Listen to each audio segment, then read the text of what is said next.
Hello my dears, welcome back to Xylem learning. Xylem ലേണിങ്ങിൻ്റെ പുതിയൊരു ക്ലാസ്സിലേക്ക് എൻ്റെ ഏറ്റവും പ്രിയപ്പെട്ട മക്കൾക്ക് എല്ലാവർക്കും സ്വാഗതം. എനിക്കറിയാം നിങ്ങളെല്ലാവരും പരീക്ഷാക്കാലത്ത് നോക്കിയിരിക്കുന്നത് ചോദ്യങ്ങൾക്ക് വേണ്ടിയിട്ടാണ് അല്ലേ.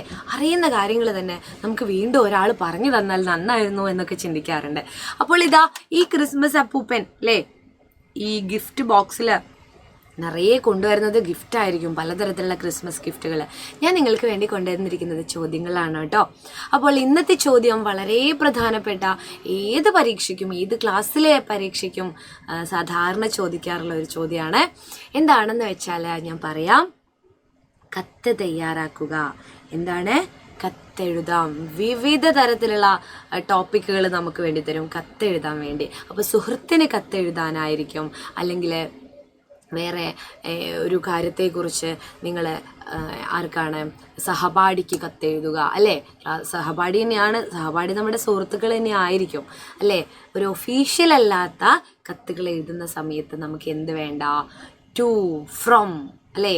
സ്വീകർത്താവ്, പ്രേക്ഷിത, ആരയച്ചു, ആരെഴുതി എന്നൊന്നും വേണ്ട അല്ലേ. നമ്മൾ സാധാരണ കത്ത് തയ്യാറാക്കുമ്പോൾ അത്തരം കാര്യങ്ങളൊക്കെ നമ്മൾ ശ്രദ്ധിക്കേണ്ടതുണ്ട്. അപ്പോൾ ഇന്ന് കത്ത് എഴുതുന്നത് നിങ്ങൾ പോയ ഒരു യാത്രയെക്കുറിച്ച് സുഹൃത്തിനാണ്. അപ്പോൾ നമുക്ക് നോക്കാം. അതിന് മുൻപായിട്ട് മലയാളത്തിൽ ഒരുപാട് ചോദ്യങ്ങളുണ്ട്. അതൊക്കെ ടീച്ചർ കൊണ്ടുതരാം കേട്ടോ. ഓരോ ദിവസങ്ങളിലായിട്ട് ടീച്ചർ ഷോർട്ട് വീഡിയോ ആയിട്ടും കോണ്ടന്റ് വീഡിയോ ആയിട്ടും ഒക്കെ കൊണ്ടുതരാം. ലൈവ് ക്ലാസ്സുകൾ മറക്കാതെ കാണണം. ഇനി എൻ്റെ ക്ലാസ്സുകൾ 4ാം ക്ലാസ്സിലെ മക്കൾ കാണുന്നുണ്ടെങ്കിൽ, അല്ലെങ്കിൽ നിങ്ങൾ അനിയന്മാരോ അനിയത്തിമാരോ ഒക്കെ കാണുന്നുണ്ടെങ്കിൽ, സൈലത്തിൽ 4ാം ക്ലാസ്സിലെ പ്രാണ എന്ന് പറയുന്നൊരു ബാച്ച് ഉണ്ട്. അതിൻ്റെ എൻഡ് ഗെയിം ബാച്ച്, അതായത് ഒരു കംപ്ലീറ്റ് റിവിഷൻ ബാച്ച് സ്റ്റാർട്ട് ചെയ്തിട്ടുണ്ട് കേട്ടോ. അത് ഓൾറെഡി സ്റ്റാർട്ട് ചെയ്തിട്ടുണ്ട്. ഇപ്പോഴും അത് ഗോയിങ് ഓൺ ആണ്. നിങ്ങൾ ഇതുവരെ ജോയിൻ ചെയ്യാത്തവരുണ്ടെങ്കിൽ ജോയിൻ ചെയ്യുക. എന്താണ് ഇതിൻ്റെ ഒരു പ്രത്യേകത എന്ന് പറയുന്നത്? ഇതുവരെ നമുക്ക് നഷ്ടപ്പെട്ട ക്ലാസ്സുകൾ, കലോത്സവങ്ങൾ അല്ലെങ്കിൽ ശാസ്ത്രമേളകൾ, അതിൻ്റെ ഇടയിലൊക്കെ ക്ലാസ്സുകളൊക്കെ നഷ്ടപ്പെട്ടിട്ടുണ്ട്. അയ്യോ, ഒരു ബേസ് കിട്ടാതായിപ്പോയല്ലോ എന്ന് രക്ഷിതാക്കളും ചിന്തിക്കുന്നുണ്ടാവും അല്ലേ. അപ്പോൾ അവർക്ക് വേണ്ടിയിട്ടുള്ള ഒരു സുവർണാവസരമാണ്. എല്ലാ ക്ലാസ്സിലെ കുട്ടികൾക്ക് വേണ്ടിയിട്ടും ഉണ്ട് കേട്ടോ. 4ാം ക്ലാസ്സിലെ പ്രാണ എൻഡ് ഗെയിമാണ്.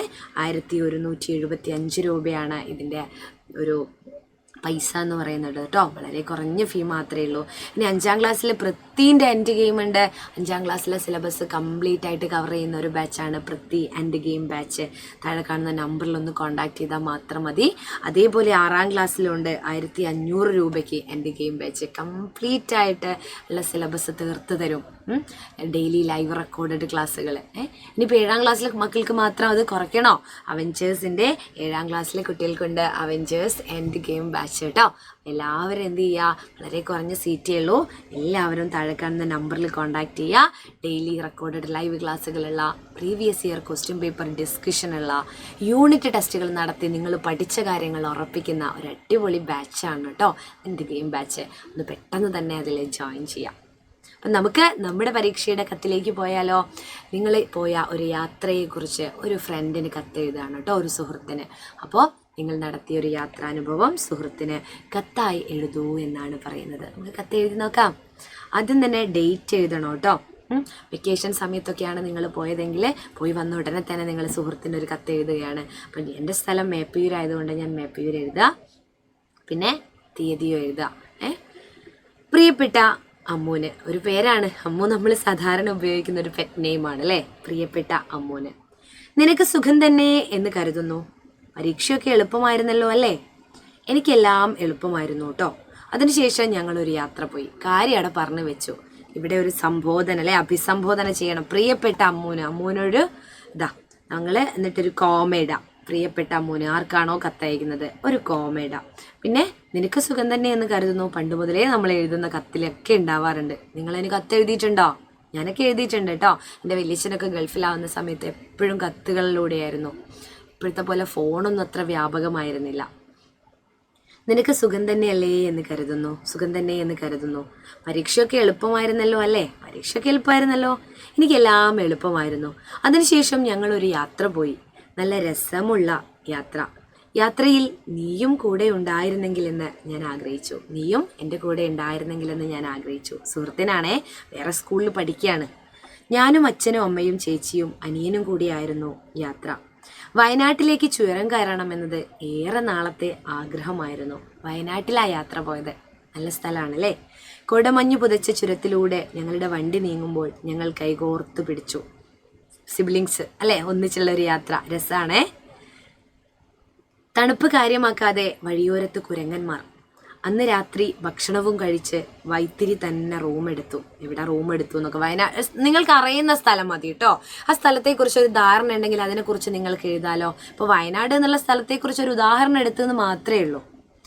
പിറ്റേന്ന് രാവിലെ തന്നെ ഞങ്ങൾ ഇറങ്ങി. വൈത്തിരി പാർക്കും പൂക്കോട് തടാകത്തിലെ ബോട്ടിങ്ങും ഞങ്ങൾ ആസ്വദിച്ചു. ഇതാ പിന്നീട് നിറയെ അല്ലേ, പിന്നീട് എന്താണ്, നിറയെ ആനകളുള്ള മുത്തങ്ങക്കാട്ടിലേക്ക്, വയനാട്ടിലെ മുത്തങ്ങക്കാട്ടിലെ ആനയെ കാണാനായിരുന്നു മുൻപ് പോവുക.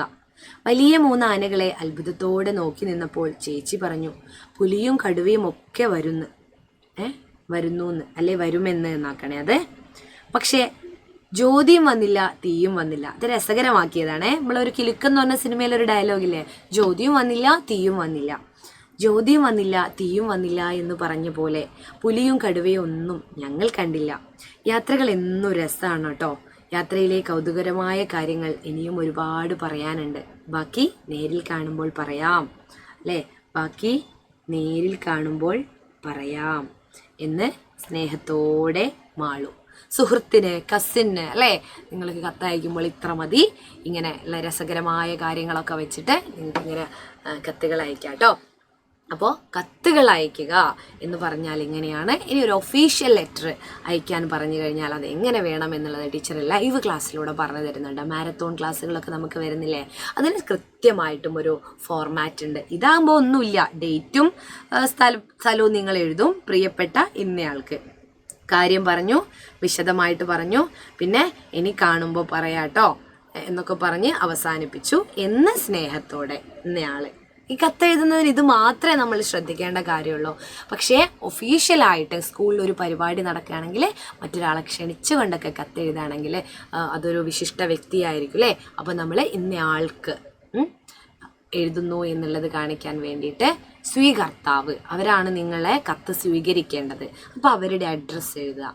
അതുപോലെ പ്രേക്ഷിതാവ് എന്ന് പറഞ്ഞാൽ നിങ്ങൾ ആരാണോ കത്ത് അയക്കുന്നത് അവരുടെ പേരും അഡ്രസ്സും. അത് ഏതിലാണ്, ഒഫീഷ്യൽ അയക്കുന്ന കത്തിന്, ഔദ്യോഗികമായിട്ട് നിങ്ങൾ ഒരാളെ പരിപാടിക്ക് ക്ഷണിക്കുന്നു, അത്തരം കത്തുകൾ. എന്നാൽ ഇത് വന്നു കഴിഞ്ഞാൽ ഈസിയാണ് അല്ലേ. ഇത് നമുക്ക് പെട്ടെന്ന് അങ്ങ് എഴുതി മാർക്ക് സ്കോർ ചെയ്യാൻ പറ്റുന്ന ഒന്നാണ്. അപ്പോൾ എല്ലാവരും എന്ത് ചെയ്യാം, നമ്മുടെ ബാച്ചിൻ്റെ കാര്യമൊക്കെ ടീച്ചർ പറഞ്ഞത് ഓർമ്മയുണ്ടല്ലോ.